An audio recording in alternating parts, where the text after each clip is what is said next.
అందరికి నమస్కారం. మీరు చూస్తున్నది వింటున్నది యోగస్ కామెంటరీ. నేను మీ హోస్ట్ యోగేష్. ఈరోజు మనం వైకింగ్ సీజన్ 3 ఎపిసోడ్ 7ని చూడబోతున్నాం. దాన్ని చూడడానికి ముందు మన ఛానల్ని ఇప్పుడే ఫస్ట్ టైం చూస్తున్నట్టయితే దీని ముందు సీజన్స్ అన్నింటినీ చూసేసి వస్తేనే ఈ ఎపిసోడ్ మీకు బాగా అర్థమవుతుంది. దాని లింక్ కింద డిస్క్రిప్షన్లో ఇస్తా, వెళ్ళి చూసేసి వచ్చేయండి. పోయిన ఎపిసోడ్లో ఫ్లోకి హెథల్స్టన్ని వాడి గుడిసెలో పెట్టి చంపేశాడు. రాగ్నర్ వాడిని తీసుకెళ్లి ఒక కొండపై వాడిని పూడ్చి హెథల్స్టన్ క్రాస్ డాలర్ని వాడి వేసుకుని ఒక క్రిస్టియన్ గా మారడంతో ఆ ఎపిసోడ్ ఫినిష్ అయింది. ఇప్పుడు ఈ ఎపిసోడ్ ఓపెనింగ్ లో రాగ్నర్ వాడి ఆర్మీని తీసుకొని సైన్ నదిలో ట్రావెల్ చేసి ప్యారిస్ దగ్గరికే వచ్చేసాడు. రాగ్నర్ ఫ్లోకిని మొరిచి చూస్తూ ఉన్నాడు. యాక్చువల్ గా హెథల్స్టన్ ని చంపింది ఎవరని ఇంకా రాగ్నర్ కి తెలియలే. అది ఫ్లోకీగానే ఉంటుందని చెప్పి రాగ్నర్ యొక్క సందేహం. వైకింగ్స్ రావడం ప్యారిస్ సిటీ యొక్క దళపతి ఒక టవర్ పై నుంచి ఒక విధమైన భయంతో చూస్తూ ఉన్నాడు. ఆల్రెడీ నార్త్ అమెరికాలో అండ్ వెసెక్స్ లో జరిగిన వార్తలన్నీ వినుంటాడు కదా, అందుకే ఆయన మొహంలో అంత భయం. ఈయన పేరు ఓడో. ఈ విషయాన్ని కింగ్ కి చెప్పగా కింగ్ ఎలా ఈ వైకింగ్స్ ఎంత దూరం వచ్చారు కౌంట్ ఓడో అని అడిగాడు. అందుకు ఓడో, నేను ఆల్రెడీ వీళ్ళ గురించి విన్నాను రాజుగారు. ఈ వైకింగ్స్ యుద్ధం చేసే పద్ధతి చాలా ఘోరంగా ఉంటుంది అని చెప్పి పక్క దేశంలో యుద్ధం చేసిన వీరులు నాకు చెప్పారు. సో నేను ముందే ఈ విషయాన్ని మన నది ముందు ఉన్న రాజ్యాలన్నిటికీ చెప్పాను, కానీ వాళ్ళు దాన్ని పెద్దగా పట్టించుకోలే. ఇప్పుడు వాళ్ళందరినీ దాటి లోపలికి వచ్చేసారు. వీళ్ళు తొందరలోనే అటాక్ ని స్టార్ట్ చేసే అవకాశం ఉంది. కానీ ఇలా జరుగుతుందని నేను ముందే ఊహించి మన దగ్గర ధాన్యాలని నీళ్ళని సేకరించి పెట్టుకున్నాను. ఈ వచ్చే వేసవి వరకు మనకి ఏ ప్రాబ్లం లేదు అని చెప్పాడు. అందుకు కింగ్, దళపతైన కౌంట్ ఓడో, మీరు మాతో ఉండేంత వరకు మాకు ఏ ప్రాబ్లం లేదు. ఆ వైకింగ్స్ ని లోపలికి అస్సలు రానివ్వకండి. మన సిటీ సేఫ్ గా ఉండడానికి కారణం మీరు ఒక్కరు మాత్రమే. మీపై మాకు అంత నమ్మకం అని చెప్పాడు. అందుకు ఓడో, రాజుగారు ఈ సిటీ నుంచి మీరు వెళ్ళడానికి ఇప్పుడు ఇదే కరెక్ట్ అయిన సమయం. వెళ్ళి ఇంకో సేఫ్ ప్లేస్ కి లో దాక్కోండి అని చెప్పాడు. అందుకు కింగ్, ఇలాంటి సమయాలలో నేను ప్రజల్ని వదిలి వెళ్ళిపోతే నాపై ఉన్న నమ్మకం ప్రజలకి తగ్గిపోతుంది అని చెప్తూ ఉన్నప్పుడు పక్కనున్న కిటికీలో నుంచి కింగ్ ని యువరాణి చూస్తూ ఉంది. ఓడో, ఇప్పుడు మీరు ఇక్కడి నుంచి వెళ్ళడమే నా కరెక్ట్ అయిన డిసిషన్ నాకు అనిపిస్తుంది అని చెప్పింది. కింగ్ కొంచెం ఆలోచించి, సరే ఉండండి నేను లోపలికి వెళ్ళొస్తా అని లోపల యువరాణిని చూడడానికి వచ్చాడు. ఈమె పేరు గీస్లా. ఆమె ఏం చెప్తుందంటే, మీరు ఓడో మాట వినకండి. ఇప్పుడు మీరు ప్రజల్ని వదిలి వెళ్ళిపోతే వాళ్ళకి మీ పై నమ్మకం అస్సలు ఉండదు అని చెప్పింది. బయటికి వచ్చి రాజు కూడా, నేను ఇక్కడి నుంచి వెళ్ళను ఓడో, ఇక్కడే ఉంటా, ఏం జరిగినా సరే అని చెప్పేశాడు. అందుకైనా మీరు మీ తమ్ముడి దగ్గర హెల్ప్ అడగచ్చు కదా రాజుగారు. ఆయన దగ్గర ఉన్న ఆర్మీ ఇక్కడికి వచ్చిందంటే ఈ వైకింగ్స్ ని ఈజీగా ఓడించచ్చు. అందుకు కింగ్, లేదు, నా తమ్ముడి దగ్గర హెల్ప్ అడిగితే నాకే అవమానమైన విషయం. దీన్ని నేను తనిగా ఎదుర్కొంటేనే నా బలం ఏంటని ఇక్కడున్న ప్రజలకి, నా తమ్ముడికి అర్థం అవుతుంది. ఇప్పుడు ఇక్కడ ఉన్న ప్రజల యొక్క నమ్మకము, నా నమ్మకము మీరే. మీ భుజంపై ఇప్పుడు ఈ సిటీ ఉంది ఓడో, ఈ బాధ్యతను కరెక్ట్ గా చేయండి అని చెప్పి వెళ్ళిపోయాడు. దీని తర్వాత రాగ్నర్ కోట దగ్గరే ఒక క్యాంప్ ని వేశాడు. రోలో ప్యారిస్ యొక్క డిఫెన్స్ ఎలా ఉంది అని చెప్పి చూడడం కోసం ఒక 2 షిప్స్ ని తీసుకెళ్లి షీల్డ్ వేసుకొని చూశాడు. వాళ్ళు బాణాలు వదులుతున్నారు. సాధారణమైన బాణాలు కాదు, నార్త్ అమెరికాలో వెసెక్స్ లో వదిలినట్టు క్రాస్ బో పెట్టుకొని వదులుతున్నారు. ఆ బాణం అంతా చాలా పవర్ఫుల్ గా ఉంది.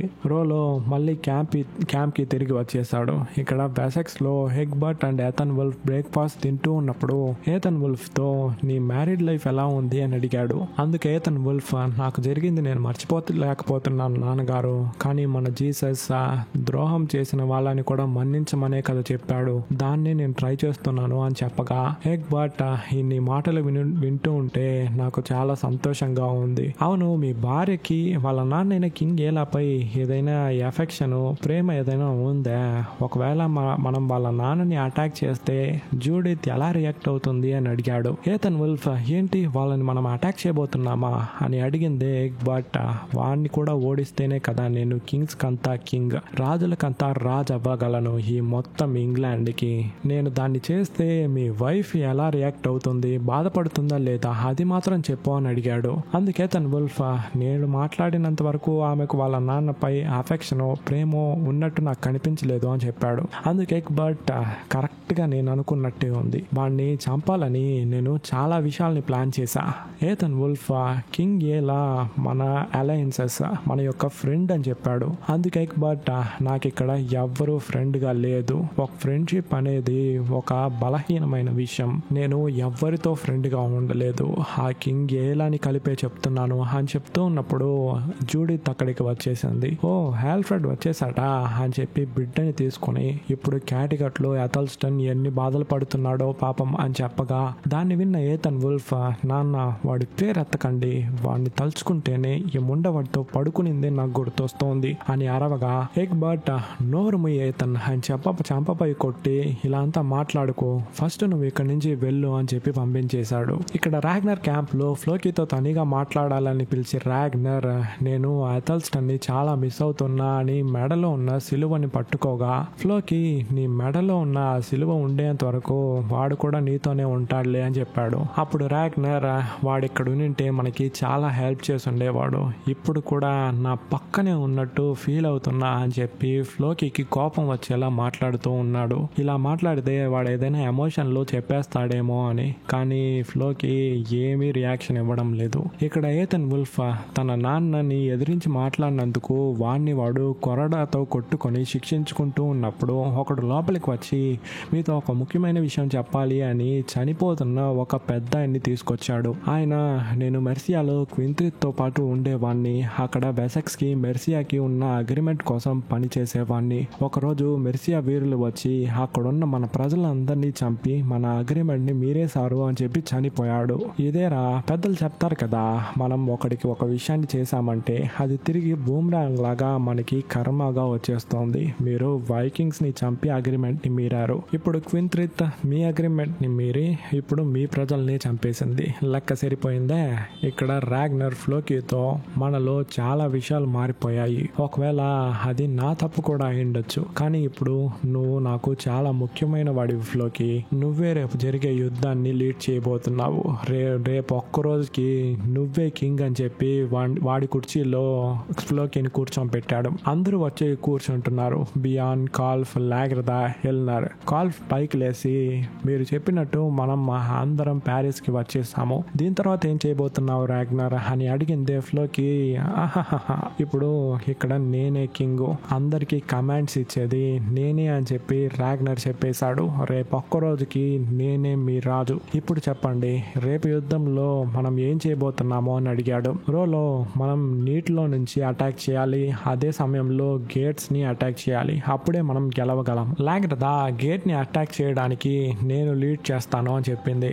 అందుకే ఎల్నర్, లేదు దాన్ని నేనే లీడ్ చేస్తాను అని చెప్పాడు. పక్కన ఉన్న ఎల్నర్ కూడా నేను క్యాల్ఫ్ కే సపోర్ట్ చేస్తున్నా అని చెప్పగా లాగ్రదా, నేను చెప్తున్నాను కదా నేనే చేస్తానని చెప్పి అని చెప్పగా అక్కడ వాళ్ళల్లో వాళ్ళు కొట్టుకుంటూ ఉన్నారు. ఫ్లోకి దాన్ని చూసి ఎలా కంట్రోల్ చేయాలని అర్థం కాల. రాగ్నర్ దాన్ని చూసి నవ్వుతూ ఉన్నాడు. మధ్యలో బియాన్, నీటిలో అటాక్ చేసే వాళ్ళు ఎలాగైనా గోడపై ఎక్కి లోపలికి వెళ్ళి అటాక్ చేయాలి ఫ్లోకి, అందుకు నువ్వే షిప్స్ లోనే ఏదో ఒక అటాచ్మెంట్ ని నిచ్చెనలాగా చేయాలి అని చెప్పాడు. అందుకు ఫ్లోకి, దాని గురించి నువ్వు మర్చిపో బ్రియాన్, దాన్ని ఎలా తయారు చేస్తానని మాత్రం నువ్వు చూడు, ఈ ప్లాన్ అందరికీ ఓకే కదా అని చెప్పి పైకి లేచి వెళ్ళేటప్పుడు రాగ్నర్, దేవుడు నీ పక్క నుండి నిన్ను అనుగ్రహిస్తాడని నేను అనుకుంటున్నాను ఫ్లోకి అని చెప్పగా దాన్ని విని సంతోషంగా ఫ్లోకి అక్కడి నుంచి వెళ్ళిపోయాడు. ఇక్కడ క్యాటిగట్ లో యాస్లాగ్ తన బట్టలకు రంగు వేస్తూ ఉన్నప్పుడు పోరిన్ అక్కడికి వచ్చి, నేను నా బిడ్డను చూసుకోలేను, మీరే చూసుకోవాలి, నాలాగా ఇది కూడా బలహీనంగా మారకూడదు, రాగ్నర్ పిల్లలతో కలిసి దీన్ని పెంచండి అని చెప్పింది. అందుకు యాస్లాగ్, నువ్వు బలహీనురాలు కాదు పోరిన్, ఈ బిడ్డను నువ్వు పెంచితేనే ఒక వైకింగ్ గా పెరుగుతుంది, నీ మొహాన్ని చూసి నీ బిడ్డ నిన్ను ద్వేషిస్తుందని నువ్వు అనుకుంటున్నావు, అలా ఏం జరగదు అని చెప్పింది. అందుకు పోరిన్, నేను అందుకోసం ఇక్కడి నుంచి వెళ్ళలేదు, బియాన్ కి ఒక మంచి జీవితం కావాలని ఇలా చేస్తున్నాను, నా బిడ్డను మీరే పెంచాలి అని చెప్పి ఇక్కడి నుంచి వెళ్ళిపోతాను అని చెప్తూ ఉంది. యాస్లాగ్ ఆమెను ఎంత కన్విన్స్ చేయాలని చూసినా కూడా ఆమె కన్విన్స్ అవ్వలేదు. ఇక్కడ వెసెక్స్ లో ఎగ్బర్ట్ తో ఏథన్ వుల్ఫ్ మెర్సియాలో జరిగిన విషయాన్ని చెప్పగా ఎగ్బర్ట్, ఇప్పుడిప్పుడే మెర్సియాలో యుద్ధం జరిగిందని చెప్పి ప్రజలు మర్చిపోతూ సంతోషంగా బ్రతుకుతూ ఉన్నారు. ఆ క్వింత్రిత్ క్వీన్ అవ్వడానికి మన హెల్ప్, అక్కడ కొంతమంది రాజుల హెల్ప్, వైకింగ్స్ హెల్ప్ తీసుకునిందని చెప్పి మర్చిపోయినట్టుంది. సరేలే, ఏదో తప్పు చేసేసింది, ఈసారికి మన్నిద్దాం, నువ్వు వెళ్ళి ఆమెతో మెర్సియా మనకి ఇవ్వాల్సిన వరిని అండ్ మన కింద మెర్సియా ఉంది అని చెప్పి అగ్రిమెంట్ లో సంతకం చేయమని చెప్పు, ఒకవేళ యుద్ధం చేసి ఆమె ప్రాణాలు తీస్తామని చెప్పు అని చెప్పాడు. ఏథన్ వుల్ఫ్ కూడా మెర్సియా మెర్సియాకు బయలుదేరాడు. దీని తర్వాత రాగ్నర్ క్యాంప్ లో బియాన్ని చూడడానికి థోర్వి వచ్చింది. ఆమెకు మనోడు ఒక గిఫ్ట్ ఇచ్చాడు. దాన్ని చూసిన ఎల్నర్ వాడు నీకేమిచ్చాడు అని చెప్పి చేతిలో ఉన్న దాన్ని పెరుక్కొని చూసి పోవే డాష్ దానా అని చెప్పి తిట్టి అక్కడి నుంచి వెళ్ళిపోయాడు. నైట్ టైంలో రాగ్నర్ ఒక గట్టెక్కి వెళ్ళి ప్యారిస్ యొక్క అందాన్ని చూస్తూ మెడలో ఉన్న సిలువను పట్టుకొని తన స్నేహితుడు అథెల్స్టన్ ని ఫీల్ అవుతూ ఉన్నాడు. వాడిప్పుడు పక్కనుంటే సంతోషించుంటాడు కదా అని. నెక్స్ట్ డే కౌంట్ ఓడో కింగ్ దగ్గరికి వచ్చి వైకింగ్స్ మన డిఫెన్స్ ఎలా ఉంది అని చెప్పి కొన్ని షిప్స్ ని తీసుకొచ్చారంట నిన్న. ఇంకో 2-3 రోజుల్లో అటాక్స్ ని స్టార్ట్ చేస్తారు అని చెప్పి అనుకుంటున్నాను అని చెప్పాడు. అక్కడ యువరానైనా గీస్లా కూడా ఉంది. రాజు నన్ను క్షమించు తల్లి, నిన్ను నేను ఒక సేఫ్ అయిన ప్లేస్ కి తీసుకెళ్ళి ఉండాలి, కానీ ఇప్పుడు సమయం లేదు అని చెప్పాడు. అందుకు ఆమె నాకు సేఫ్ అయిన ప్లేస్ అనేది ఈ ప్రజలతో ఉండడమే నాన్న. ఇక్కడ ఎంత పెద్ద సమస్య ఉన్నప్పుడు మిమ్మల్ని మాత్రం తన్నీగా వదిలి నేను ఎలా వెళ్తాను? ఇప్పుడు మీ ఇద్దరితో ఒక విషయాన్ని చెప్తున్నా వినండి. ప్యారిస్ లో ఉన్న ప్రజలు భయంతో వణుకుతున్నారు లోపలికి వైకింగ్స్ వచ్చేస్తారేమో అని. కానీ వాళ్ళకున్న ఒక చిన్న ధైర్యం ఏంటంటే మన దగ్గర ఉన్న డిఫెన్స్ మాత్రమే. సో ఆ నమ్మకాన్ని అలాగే ఉండనిద్దామా. వైకింగ్స్ చేసే సమస్యలు ఏవి ప్రజలకు తెలియకూడదు అని చెప్పింది. అందుకు ఓడో యువరాణి మీరు వెళ్ళి ప్రజలతో మాట్లాడితే వాళ్ళకు కొంచెం ధైర్యంగా ఉంటుంది అని చెప్పాడు. అందుకు ఆమె ఖచ్చితంగా మాట్లాడి నా వంతు సహాయాన్ని చేస్తాను అని చెప్పింది. కింగ్ సరే నాకు నిద్ర వస్తుంది నేను వెళ్తాను అని చెప్పి వెళ్ళిపోయాడు. దీని తర్వాత ఓడో యువరాణి మీతో ఒక నిమిషం మాట్లాడాలి అని చెప్పినా కూడా వినిపించుకోకుండా ఆమె వేగంగా వెళ్ళగా నేను ఒకసారి మిమ్మల్ని పెళ్లి చేసుకుంటా అని ప్రపోజ్ చేశా, కానీ మీరు ఒప్పుకోలేదు. అప్పుడు నా దగ్గర మీకు ఇవ్వడానికి ఏమీ లేదు. దాని తర్వాత చాలా డబ్బులున్న యువరాజులు వచ్చి అడిగారు, కానీ వీళ్ళు వాళ్ళందరినీ రిజెక్ట్ చేశారు. ఇప్పుడు నా దగ్గర మీకు ఇవ్వడానికి ఒకటి ఉంది, అది ఇస్తే ఖచ్చితంగా నన్ను మీరు పెళ్లి చేసుకుంటారు. ఆ వైకింగ్స్ దగ్గర నుండి మన దేశాన్ని నేను కాపాడితే మీరు నన్ను పెళ్లి చేసుకుంటారా అని అడిగాడు. ఒరే ఒరే ఒరే ముసలోడా, నీ వయసు ఎంత, ఆ యువరాని వయసు ఎంత, ఏం మాట్లాడుతున్నావురా?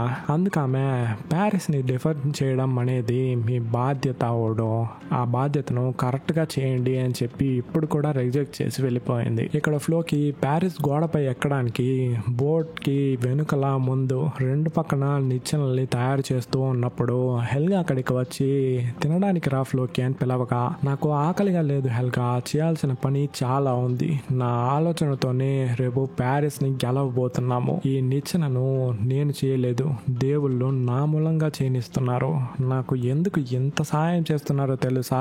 వాళ్ళకి నేను ఒక బలిచ్చా, ఒక మనిషిని, ఎవరినో కాదు, అథెల్స్టన్ ని చంపింది నేనే అని చెప్పి నవ్వుతున్నాడు. దాన్ని విన్న హెల్గా భయంతో అక్కడి నుంచి వెళ్ళిపోయింది. ఏథన్ వుల్ఫ్ మెర్సియా దేశానికి వచ్చేసాడు. కొంతమంది వీరులు వాడిని దారివ్వకుండా మీరెవరు ఎక్కడికి వెళ్తున్నారు అని అడగ్గా అందుకు ఏథన్ నేను కింగ్ ఎగ్బర్ట్ యొక్క కొడుకు, మీ క్వీన్ క్వింత్రిత్ కి తెలుసు నేను ఎందుకు వస్తున్నాను. ఒకవేళ నన్ను ఇంకా మీరు ఆపితే ఇక్కడ చాలా మంది చేస్తారు అని చెప్పింది. ఆ వీరులు కూడా దాడిచ్చారు. ఇక్కడ వెసెక్స్ లో జూడిత్ ని చూడడానికి ఎగ్బర్ట్ అక్కడికి వచ్చి ఆ రోజు లాగ్రదాతో స్విమ్మింగ్ పూల్ లో రోమన్స్ గురించి చాలా విషయాలు చెప్పావు.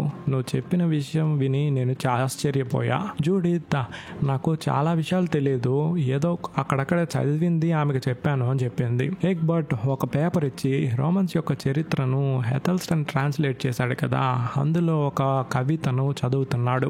దాన్ని విన్న జూడిత్ ఇది చాలా అందంగా ఉంది, ఈ రచయిత చాలా అందంగా ఈ కవితను రాశాడు అని చెప్పగా ఎగ్బర్ట్ కట్ చేసిన ఆమె చెవిని చూస్తూ నిన్ను నీ కొడుకైన ఆల్ఫ్రెడ్ ని నేను ప్రొటెక్ట్ చేస్తాను అని ఆమెను కిస్ చేశాడు. జూడిత్ కి షాకు, ఏంటి ఇందుకోసమా నన్ను కాపాడింది అనేట్టు. ఈ ఎగ్బర్ట్ గాడి గురించి లాగ్రదా చెప్పింది కరెక్టే అండి, వీడికి కావాల్సిన విషయం దొరకాలంటే ఏమైనా చేస్తాడు. ఏథన్ వుల్ఫ్ తో క్వింత్రిత్ మాట్లాడడానికి వచ్చేసింది. వెసెక్స్ కి కింద మెర్సియా ఉండాలని మేము నీకు హెల్ప్ చేశాము, కానీ నువ్వు దాన్ని మర్చిపోయావు. మా నాన్న ఈ అగ్రిమెంట్ లో సైన్ చేసి తీసుకురమ్మన్నాడు, సైన్ చెయ్యి అని చెప్పగా క్వింత్రిత్ ఎప్పుడు చూడు నాన్న నాన్న నాన్న అంటూ నీకు ఎంత వయసు అయింది, ఇంకా మీ నాన్న వెనకలే ఉన్నావు అని చెప్పి ఏథన్ వుల్ఫ్ ని ఎగ్బర్ట్ కి వ్యతిరేకంగా తిప్పాలని చూస్తోంది. కానీ ఏథన్ వుల్ఫ్ నేను మా నాన్న మాటకు ఎప్పటికీ మర్యాదిస్తా, అదే కదా మన దేవుళ్ళు బైబిల్లో చెప్పింది అని చెప్పాడు. క్వింత్రిత్ వాడికి వైన్ పోసిచ్చింది. ఏథన్ వుల్ఫ్ ఇందులో విషం ఉంటుందా అని చెప్పి ఆలోచించే సమయంలో క్వింత్రిత్ దాన్ని తాగింది. సో ఏథన్ కూడా దాన్ని తాగుతూ ఉన్నాడు. దాని తర్వాత వాడిని తన అందంతో వశీకరించబోతూ ఉంది, కానీ వాడు అందుకు అనుమతించలేదు. ఇక్కడ రాగ్నర్ క్యాంప్ లో ఫ్లోకి బోట్స్ కి నిచ్చెనల్ని అటాచ్ చేసేసాడు. దాన్ని చూడడం కోసమే బియాన్, రోలో, రాగ్నర్, ఎల్నర్ అందరూ వచ్చేసారు. చూస్తే బోట్ ముందుకి వెనుకలకి పెద్ద పెద్ద నిచ్చెనలను నిర్మించి ఉన్నాడు. రాగ్నర్, ఏంటి ఫ్లోకి అన్ని రెడీనా అని అడిగిందే. ఫ్లోకి అన్ని రెడీ, రేపు వెళ్లి ప్యారిస్ ని అటాక్ చేస్తున్నాము, గెలుస్తున్నాము అని చెప్పాడు. మెర్సియాలో నిద్రపోతున్న ఏథన్ వుల్ఫ్ ని క్వింత్రిత్ ముందుకు తీసుకొచ్చి నిలబెడుతున్నారు.